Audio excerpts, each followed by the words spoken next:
ఓం శ్రీ మాత్రే నమః. అమ్మ పిలుపు ఛానల్కి స్వాగతం అండి. ఈరోజు ఈ వీడియోలో మనం వృషభ రాశి వారి యొక్క జాతక ఫలితాల గురించి తెలుసుకుందాం. 2026వ సంవత్సరం ఫిబ్రవరి 21వ తేదీ అనగా శుక్రవారం రోజు వృషభ రాశి వారికి జాతక ఫలితాల ప్రకారం వీరి జీవితంలో అనుకూల ఫలితాలు అననుకూల ఫలితాలు ఏం జరగబోతున్నాయి, అసలు ఏం విషయాలు ఎదుర్కోవాల్సి వస్తుంది అనే విషయాలన్నీ కూడా ఈరోజు ఈ వీడియోలో వివరంగా తెలుసుకుందామండి.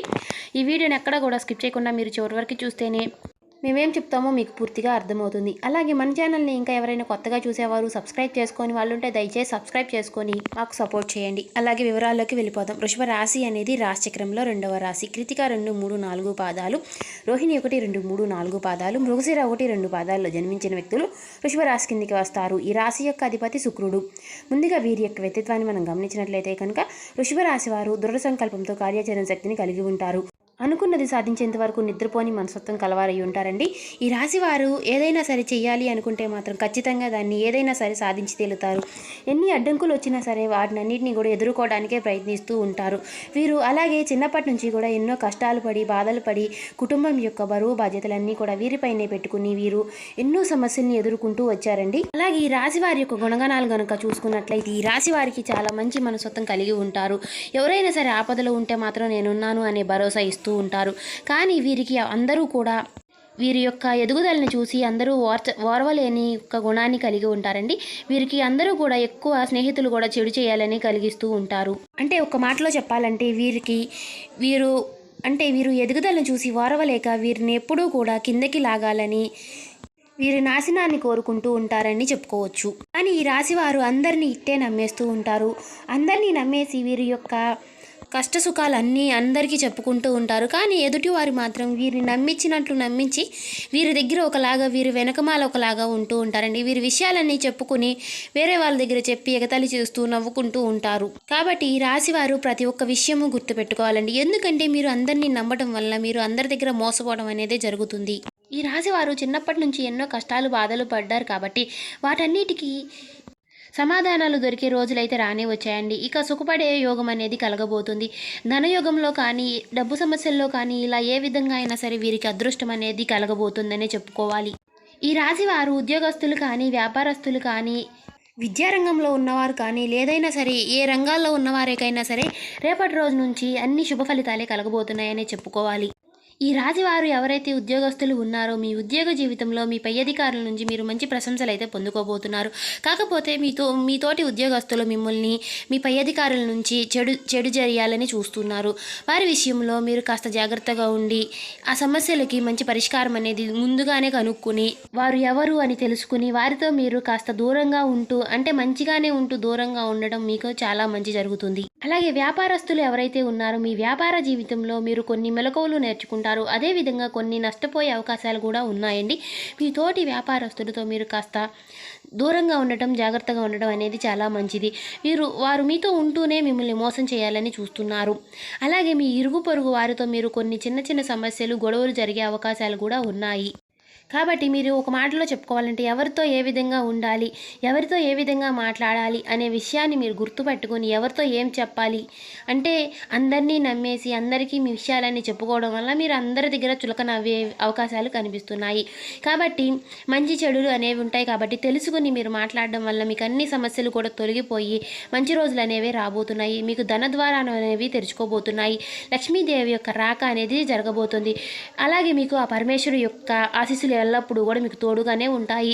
ఆ పరమశివుడి యొక్క మీకు ఆశీస్సులు తోడుగా ఉండడం వల్లే మీకు ఎన్ని సమస్యలు వచ్చినా ఎన్ని ఒడిదుడుకులు వచ్చినా సరే మీకు ఆ సమస్యలు అనేవి కనపడకోకుండా పోతున్నాయి. కాబట్టి ఆ పరమశివుడి యొక్క మీకు హెల్ప్ అనేది మీకు ఆ దేవుడి యొక్క ఆశీస్సులు అనేవి మీకు ఎల్లప్పుడూ తోడుగానే ఉంటాయి. అలాగే ఎవరైతే ఎక్కువ అనారోగ్య సమస్యలతో బాధపడుతున్న వారు ఎవరైతే ఉన్నారో మీ ఆరోగ్య సమస్యలకు కూడా చెక్ పెట్టే అవకాశం అయితే రాబోతుంది.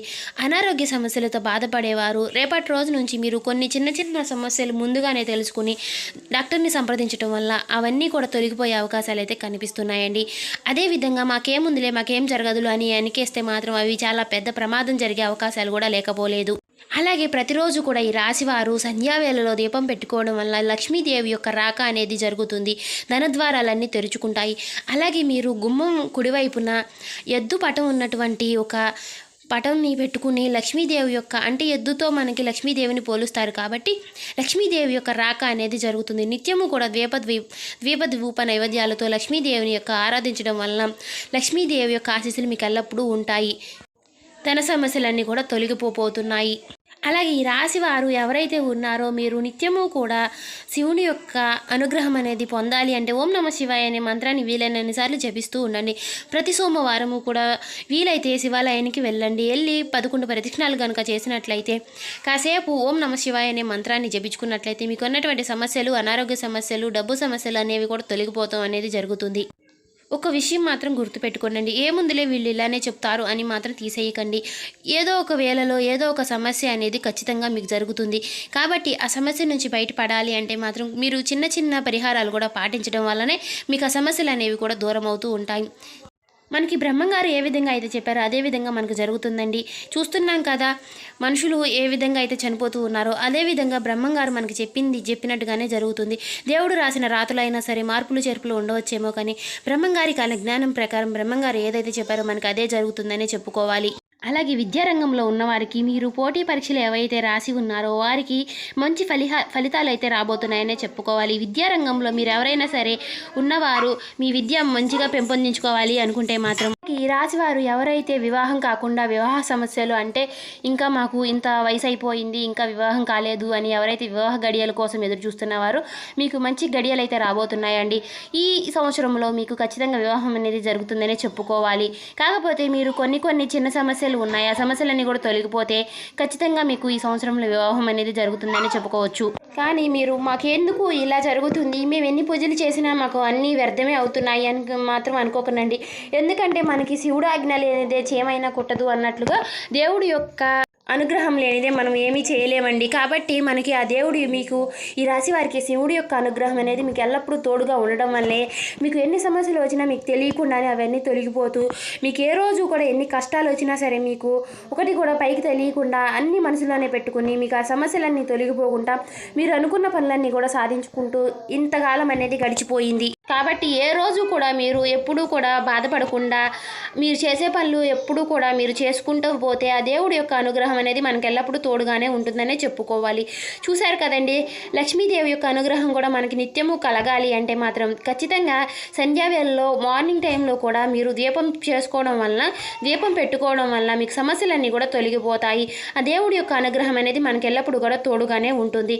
అదేవిధంగా మీరు అనారోగ్య సమస్యలతో బాధపడుతున్న వారు ఎవరైతే ఉన్నారో 70-80 ఏళ్ళు పైబడిన వారు ఎవరైతే ఉన్నారో ముందుగానే చిన్న సమస్యలుగా ఉన్నప్పుడే ముందుగానే డాక్టర్ను సంప్రదించి ఆ సమస్యలన్నీ కూడా తొలగిపోయే అవకాశాలు కనిపిస్తున్నాయి. లేదు అని మన చేతులారా మనం చేసుకోవడం తప్పితే మాత్రం ఏమీ జరగదు. అలాగే ఈ రాశివారు ఎవరైతే నరదిష్టి సమస్యలతో బాధపడుతున్న వారు ఎవరైతే ఉన్నారో ఈ రాశివారు కళ్ళుప్పుతో సంధ్యా వేళలో కూడా సాయంత్రం సమయంలో కూడా దిష్టి తీసేసుకోవడం వల్ల మీకు సమస్యలన్నీ కూడా తొలగిపోతాయండి. అదేవిధంగా మీరు ఎవరైతే ఎక్కువ సమస్యలతో బాధపడుతున్న వారు ఎవరైతే ఉన్నారో ప్రతి శనివారము కూడా నవగ్రహాలకి 11 ప్రదక్షిణలు చేసి నల్ల నువ్వులు నల్ల వస్త్రముతో నవగ్రహాలకి 7 వారాలు కానీ లేదంటే 11 వారాలు కానీ 9 వారాలు కానీ ఇలా పూజ చేసుకోవడం వల్ల మీకున్నటువంటి సమస్యలన్నీ కూడా తొలగిపోతాయండి. మీరు ఏ కష్టాలైతే పడుతున్నారో ఆ కష్టాలన్నిటికీ కూడా సమాధానం అనేది దొరుకుతుంది. ఖచ్చితంగా మీరు ట్రై చేసి చూడండి.